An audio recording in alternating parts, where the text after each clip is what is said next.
Hoje eu vim responder a pergunta de uma mãe. Na verdade, são 3 perguntas em uma só. Vou lê-la aqui.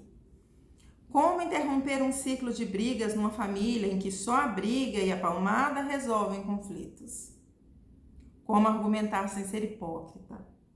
Como reconhecer que eu erro, ao mesmo tempo conseguir consertar o erro deles de forma assertiva, sem que isso os deixe confusos e, naturalmente, observadores de minha incoerência? Então, eu vou dividir essa pergunta em 3, né? Primeira, como interromper um ciclo de brigas numa família em que a briga e a palmada, só a briga e a palmada resolvem os conflitos? Briga, palmada, né? Grito, castigo, às vezes eles são usados por tanto tempo, né? É uma estratégia usada por tanto tempo que a família acaba acreditando que ela é a única alternativa. A gente acaba falando assim, meu filho só funciona quando eu grito, meu filho só funciona quando eu bato. E a própria criança passa a acreditar nisso, que ela só funciona quando a mãe grita, quando a mãe bate, né? Vira um ciclo. E você falou bem, como interromper esse ciclo? Como interromper isso? Porque essa parece ser uma solução mais rápida, né? Mais fácil. Mas ela tem efeitos colaterais graves.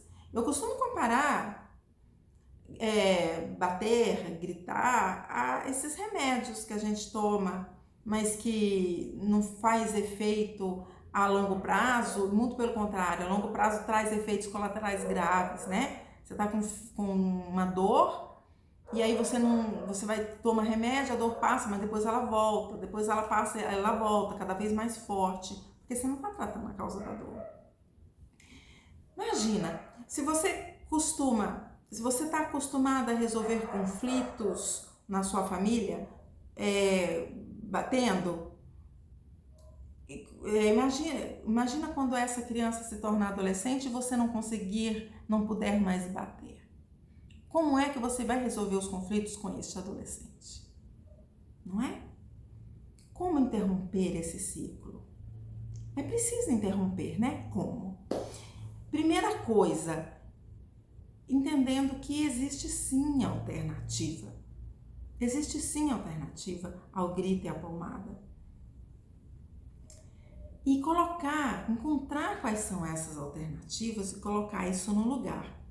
A disciplina positiva ela tem várias ferramentas que substituem grito, palmada, que substituem tudo isso. A disciplina positiva ela tem ferramentas que são muito eficazes a longo prazo e substituem castigo e grito. Eu mesma tenho aqui no canal uma série chama Ferramentas Positivas. Eu trago várias ferramentas que ajudam os pais a lidarem com os desafios do dia a dia sem gritar e sem bater, sem necessidade, tá? Então, como é que eu interrompo esse ciclo de briga nessa família? Como que eu interrompo? Primeiro eu decido que eu não quero mais isso, eu não quero mais esse ciclo. E aí eu escolho, eu conheço as ferramentas que eu posso usar no lugar, quais estratégias eu posso usar. São muitas. A disciplina positiva traz muitas, que a gente pode ir usando de acordo com a ocasião, de acordo com a situação. Tá? Sempre no início vai ser mais difícil. Quando a gente está acostumado, habituado a um determinado comportamento, mudar esse comportamento pode ser difícil no início. Mas se a gente insiste, vai aos poucos trocando grito por essas ferramentas positivas, você vai ver como funciona. Você vai ver. Começa aos poucos usando essas ferramentas, tá? Como argumentar sem ser hipócrita? Sendo o mais sincero que a gente puder com esses meninos. O mais sincero que eu puder. A gente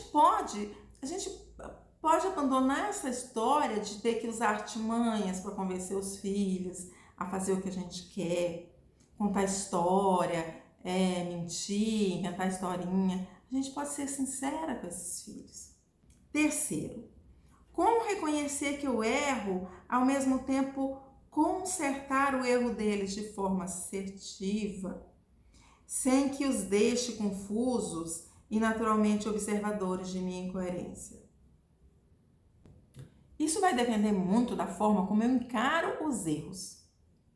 Se eu falo para o meu filho, olha, você não pode errar, errar é feio, olha que feio, você errou, olha, quebrou o copo, ai, ai, ai, que menino feio, quebrou o copo, ai, sujou a parede, que feio, errou. Se eu falo para ele que errar é errado, que errar é feio, né, que não pode errar, que errar é proibido, mas eu erro, aí eu tô sendo incoerente, não é? Mas, se eu falo para ele que errar faz parte do crescimento, errar, tudo bem errar, porque nossos filhos estão aprendendo a viver, acabaram de chegar no mundo, estão aprendendo a viver, é de se esperar que eles errem. Nós nos tornamos mães. Quem é que nasce pronta para ser mãe? Quem é que existe faculdade para ser mãe, né? A gente sai lá com um diploma de mãe? Não, a gente está aprendendo na prática. Então a gente erra. A gente erra como mãe, a gente erra como ser humano. Porque a gente está aprendendo a viver enquanto vive, vivendo, né? A gente está nessa jornada, nossos filhos também. Então, se eu viro para meus filhos e falo, filho, errei. Desculpa, sinto muito, vou reparar esse erro. E aí quando ele erra, eu falo, filho, você errou. Como é que você vai reparar esse erro? Eu estou sendo coerente, não é? Com o meu erro, com o erro dele. E aí quando você fala assim, como é que eu, ao mesmo tempo, reconheço o meu erro e conserto o erro deles? A gente não precisa consertar o erro dos filhos. A gente pode ajudá-los a reparar o erro eles mesmos. Desde pequenininho, os filhos podem reparar os próprios erros. Eu tenho uma história que me deixou, que eu amo, eu dou esse exemplo sempre porque eu amo muito esse exemplo. Uma mãe, ela tinha um bebê, acho que não tinha nem 1 ano ainda, e esse bebê estava nervoso, agitado, não queria comer. Num determinado momento pegou o prato e jogou no chão, espalhou a comida ali no chão.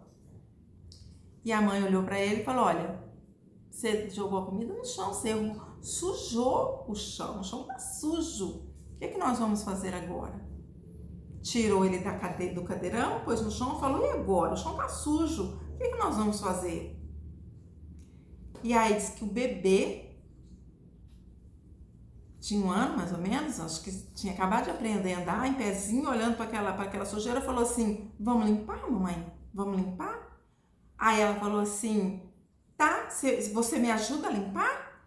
Ajudo, mamãe, ajudo. Aí ela pegou a vassoura, deu a pazinha para ele e os dois limparam o chão.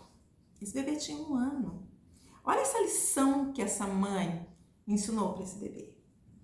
Ok, você perdeu a paciência, você errou, você jogou a comida no chão e sujou o chão. Como é que a gente vai reparar isso agora? Limpando. Olha que lição que essa mãe ensinou para esse bebê, né? A gente pode levar essa lição para os filhos de qualquer idade. Olha, você errou.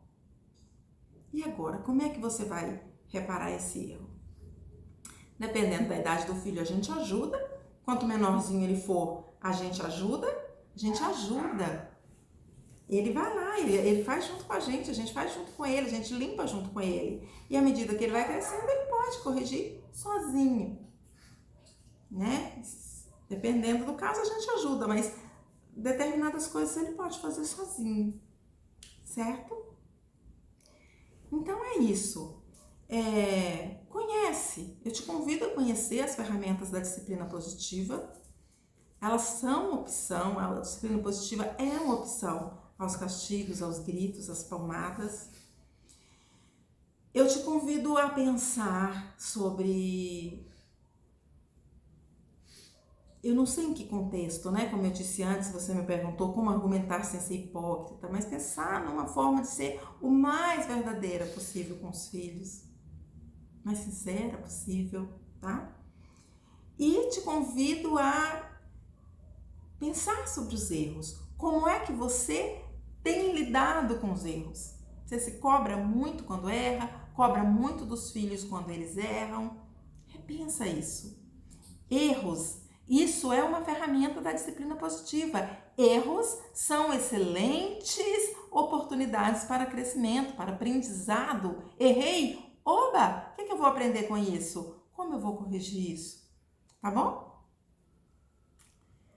É isso. Se você gostou, se eu te ajudei, deixa o seu like. Se ficou alguma coisa, se eu não consegui te ajudar, se você ainda tem alguma dúvida, ainda tem pergunta, deixa aqui também essa pergunta.